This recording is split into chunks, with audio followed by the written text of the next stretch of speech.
So a few years ago, I was really believing the Lord for a better living arrangement. I was living in my friend's brother's room, a 6 by 6 small tiny room with my stuff and his stuff all crammed, and I couldn't help but feel that the Lord had something better for me. Throughout my life, I've struggled with this fear of not being able to have a home.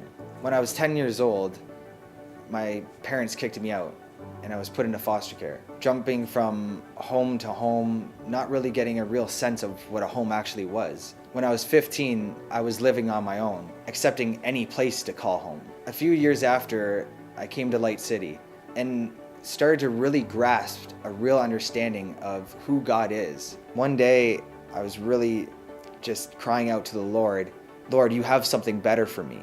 Remembering back to Pastor Ian and Tina's messages about how faithful God is, how He's my provider, and as I was a tither, that God is also my partner. Throughout the years, I would try to rekindle the relationship with my parents, but it just never really worked out. One day, the Lord prompted me to go rekindle the relationship one more time. I remember fighting back and forth with God, saying, "I've been many times, I've tried everything." And like a good father he is, he just simply said, "Try one more time." So by the end of it, I listened. After the last time, I didn't really feel like anything happened. I just trusted God and knew He knew what He was doing. Some time went by, and I sadly got the call that my parents had passed. Talking with my sister, she was explaining to me how she had a house of her own in another town to where she couldn't really take care of the house that they left, and was essentially asking if I wanted it. I was shocked. I went from a 6 by 6 bedroom to a 3 bedroom, 3 bathroom, paid for house. I stood on the truth that God is my provider and He will take care of me no matter what. I was doing my confessions, gifts and surprises, estates and inheritance, checks in the mail, never really thinking that I was going to get a house.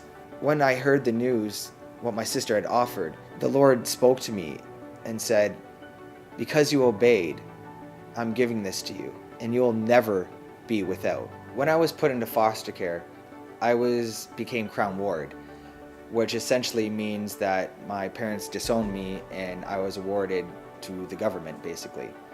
So there was no chance of me getting an inheritance. So the fact that the Lord blessed me with an inheritance that I never technically should have got in the natural. Even though my parents gave up on me, my father, my true father, never gave up on me. He never stopped going after me. He never stopped trying to bring back what was rightfully mine. I'm Theo, and I believe in miracles.